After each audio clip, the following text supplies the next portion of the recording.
नमस्कार साथियों, आप सभी का स्वागत है एक और इम्पॉर्टेंट वीडियो में। देखिए, जो सीटेट का एग्ज़ाम 8 फरवरी 2026 को होने जा रहा है, उस एग्ज़ाम में हम अक्सर जानते हैं कि पेडागॉजी से रिलेटेड क्वेश्चंस बहुत पूछे जाते हैं। हर सेक्शन में 10-10, 12-12 क्वेश्चन रहते हैं पेडागॉजी के। तो यहाँ पर मैं विज्ञान पेडागॉजी के 25 अति महत्वपूर्ण प्रश्न लाया हूँ, जो मेरा टारगेट है कि 2026 को जब एग्ज़ाम आप 8 फरवरी को दे रहे हो, तो इन 25 प्रश्नों की मदद से आप बहुत सारे प्रश्न तैयार कर पाएँ। तो आइए, पेन पेंसिल ले लीजिए और मेरे साथ जुड़ जाइए। ये प्रश्न जो मैं आपको दे रहा हूँ, ये एनसीईआरटी की पुस्तकों से लिए गए उसका निचोड़ है और एग्ज़ाम में आपके लिए बहुत ही उपयोगी सिद्ध होंगे। वीडियो में अंत तक बने रहें। जैसे आपने सभी वीडियोज़ को प्यार दिया है, वैसे इस वीडियो को भी प्यार दीजिएगा, ताकि आगे ऐसे ही अच्छा कंटेंट मैं आपके लिए लाता रहूँ। चलिए शुरुआत करते हैं। देखिए, पहला प्रश्न है, विज्ञान की पाठ्यचर्या में प्रक्रियात्मक वैधता का क्या अर्थ है, यानी प्रोसेस वैलिडिटी का क्या अर्थ है।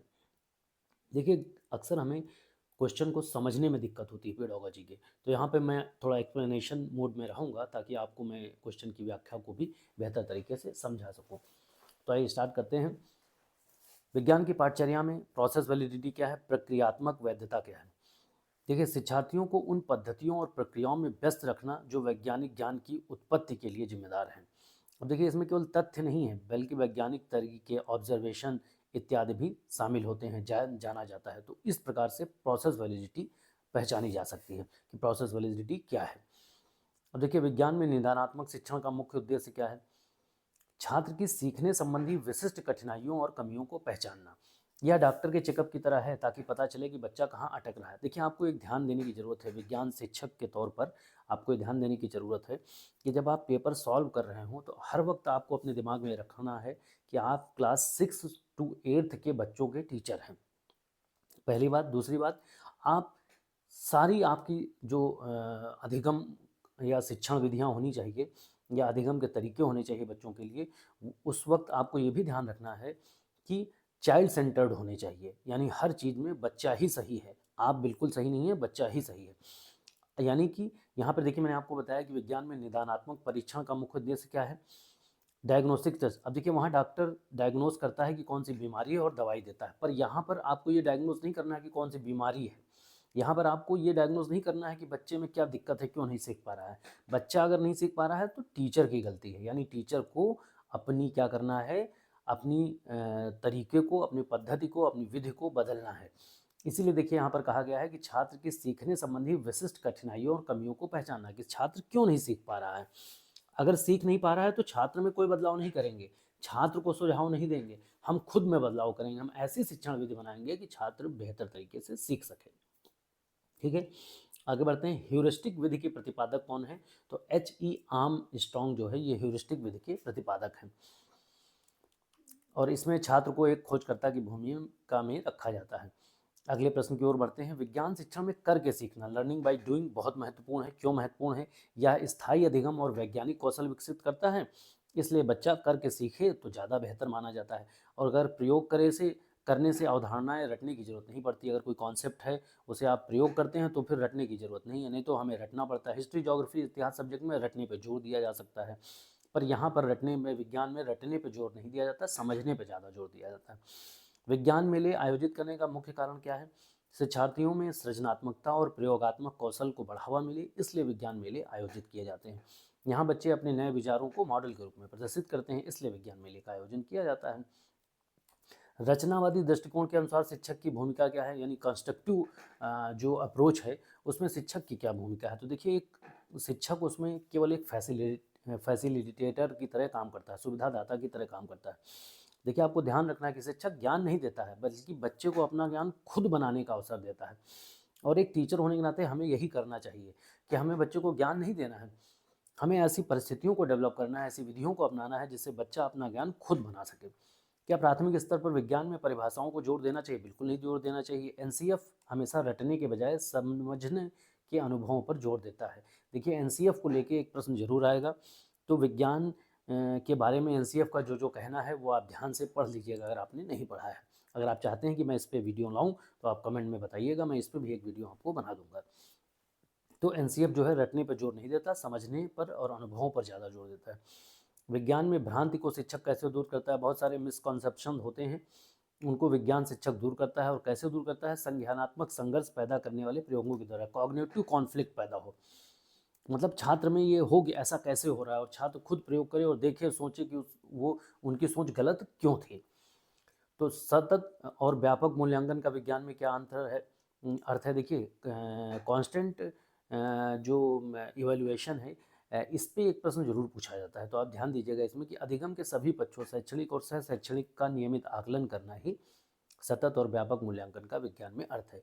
इसमें क्या होता है? परीक्षा नहीं होती, बल्कि व्यवहार और कौशल भी शामिल है, केवल एग्जाम लेना ही शामिल नहीं है, व्यवहार और बिहेवियर कैसा है, उसका स्किल क्या है, इन सब चीज़ों को भी इंक्लूड किया जाता है। यही है कांस्टेंट इवैल्यूएशन। इसीलिए देखिए, जो है, अब जो रिपोर्ट कार्ड वगैरह बनते हैं सीबीएसई बोर्ड के स्कूलों में, आप देखते होंगे तो उसमें बहुत डिटेल रिपोर्ट कार्ड बनाया जाता है, और केवल सब्जेक्ट्स के मार्क ही नहीं लिखे जाते हैं, बाकी बहुत सारी चीज़ें और भी लिखी जाती हैं। बच्चे का बिहेवियरल एस्पेक्ट भी उसमें डेवलप किया जाता है, लिखा जाता है, स्किल्स के बारे में भी लिखा जाता है कि इसमें बच्चा कैसा है, इसमें कैसा है, ठीक है। अब देखिए, विज्ञान शिक्षण में आईसीटी, कंप्यूटर, इंटरनेट का उपयोग सबसे प्रभावी होता है।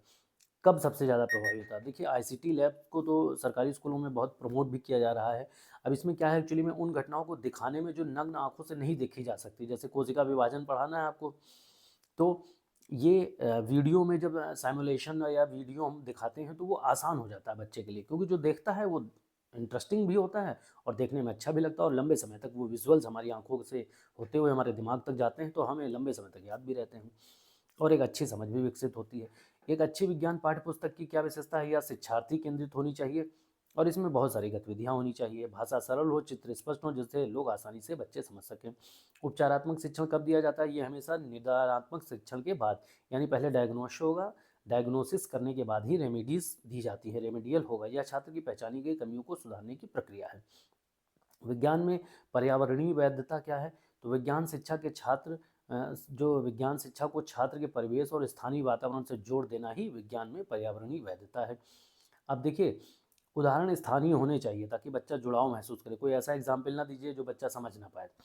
आगनात्मक विधि क्या है? हमने पढ़ी है दो विधि, आगमन और निगमन। तो आगनात्मक विधि क्या है? उदाहरण से नियम की ओर जाना, और इसका अपोजिट कर देंगे तो निगमनात्मक विधि हो जाएगी, पहले प्रयोग करके दिखाएं, फिर उसका निष्कर्ष या सूत्र समझाएं। ये देखिए, विज्ञान शिक्षण के लिए कौन सी विधि उपयोगी है? देखिए, जब भी मैं ये शब्द बोल रहा हूँ विज्ञान, तो विज्ञान का मतलब 6 से 8 के लिए विज्ञान और गणित दोनों है। आप इसमें कंफ्यूज बिल्कुल मत होइएगा कि आप केवल विज्ञान शिक्षक हैं।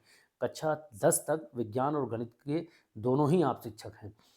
तो कक्षा 6 से 8 में तो ये जितने भी गवर्नमेंट स्कूल हैं या प्राइवेट स्कूल हैं, वहाँ पे 6 से 8 का एक ही टीचर है, वो विज्ञान भी पढ़ाएगा, गणित भी पढ़ाएगा। तो आप ध्यान रखिएगा कि विज्ञान शिक्षण में या गणित शिक्षण में कौन सी विधि बहुत उपयोग करी जाती है? ये आगनात्मक विधि। विधियों से रिलेटेड एक क्वेश्चन जरूर आता है। तो आगनात्मक विधि क्या है? उदाहरण से नियम की ओर जाना, पहले प्रयोग दिखाएं, फिर उसका निष्कर्ष या सूत्र समझाएं। निगमनात्मक विधि क्या है? नियम से उदाहरण की ओर जाना, मैंने भी आपको बताया इसका अपोजिट है, पहले सूत्र बताना, फिर उस पर आधारित सवाल हल कराना। पोर्टफोलियो और जो उपख्यानात्मक रिकॉर्ड होते हैं, है ना, ये देखिए, इस पे बहुत क्वेश्चन आता है। एनेक्डोटल रिकॉर्ड जो होते हैं, पोर्टफोलियो और एनेक्डोटल रिकॉर्ड में क्या अंतर है? इस पे सीटेट बहुत प्रश्न पूछता है, तो आपको ध्यान देने की जरूरत है। पोर्टफोलियो कार्यों का संग्रह है, जबकि रिकॉर्ड व्यवहार की विशिष्ट घटनाओं का वर्णन है। पोर्टफोलियो प्रोडक्ट पर ध्यान देता है, रिकॉर्ड बिहेवियर पर ध्यान देता है, बस इतना सा फर्क है। पोर्टफोलियो क्या है कि बच्चे का पूरा वो रख रखाव हमने रखा हुआ है, उसकी प्रगति का सारा रिकॉर्ड रखा हुआ है, वो पोर्टफोलियो हो गया। लेकिन बिहेवियरल एस्पेक्ट को भी जब हम कवर कर लेते हैं तो वो क्या हो जाता है? एनेक्डोटल रिकॉर्ड हमारा बन जाता है। विज्ञान शिक्षण में समूह कार्य क्यों जरूरी है? या सामाजिक सहयोग और टीम वर्क के कौशल को विकसित करता है, बच्चे एक दूसरे से चर्चा करके सीखते हैं। विज्ञान में अवलोकन कौशल का क्या अर्थ है? तो देखिए, ऑब्जर्वेशन क्या, ध्यानपूर्वक देखता है, डेटा रिकॉर्ड करता है, और यह वैज्ञानिक जांच की पहली सीढ़ी है।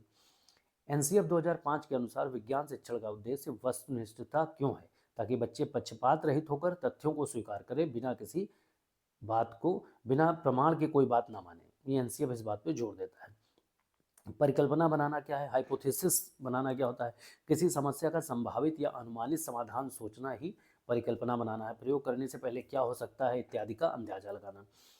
हमने 20 प्रश्न कवर कर लिए हैं दोस्तों।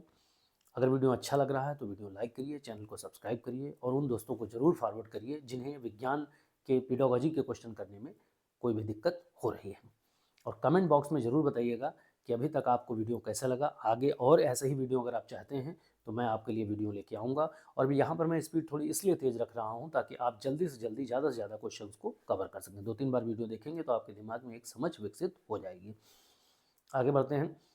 विज्ञान में परियोजना विधि किसने दी? तो विलियम किलपैट्रिक ने परियोजना विधि दी है। यह वास्तविक जीवन की समस्याओं को सुलझाने पर आधारित है। संवेदी प्रेरक का विज्ञान शिक्षण में क्या महत्व है? बहुसंवेदी शिक्षक शिक्षण देखना, सुनना, छूना से जो समझ है वो गहरी समझ विकसित होती है। अब देखिए बच्चा जितना ही अधिक इंद्रियों का प्रयोग करेगा उनसे बेहतर सीखेगा। विज्ञान में वैज्ञानिक साक्षरता साइंटिफिक लिटरेसी क्या है? तो विज्ञान के ज्ञान को दैनिक जीवन की समस्याओं और निर्णयों में उपयोग करना ही वैज्ञानिक साक्षरता है। केवल परीक्षा पास करना नहीं बल्कि वैज्ञानिक सोच को विकसित करना ही विज्ञान का उद्देश्य है। पाठ्य योजना बनाते समय सबसे पहले क्या तय करना चाहिए? हमें लर्निंग ऑब्जेक्टिव पे फोकस करना चाहिए, क्योंकि बिना ऑब्जेक्टिव के तो हम कैसे योजना बनाएंगे। तो इसलिए शिक्षक को पता होना चाहिए कि क्लास खत्म होने तक बच्चा क्या सीख पाएगा, वही उसका ऑब्जेक्टिव होता है। और विज्ञान में विविधता को शिक्षक कैसे संबोधित करे? तो देखिए ये प्रश्न बहुत पूछा जाता है सीटेट में, चाहे कला वर्ग हो चाहे विज्ञान वर्ग हो, ये प्रश्न बहुत पूछा जाता है कि विविधता को आप कैसे दिखाएंगे। तो अलग अलग शिक्षण विधियों और सामग्रियों का जब आप प्रयोग करेंगे तो आप विविधता वहाँ पर डेवलप कर सकते हैं, क्योंकि हर बच्चा अलग तरीके से सीखता है। कोई देख कर सीखता है, कोई कर करके सीखता है।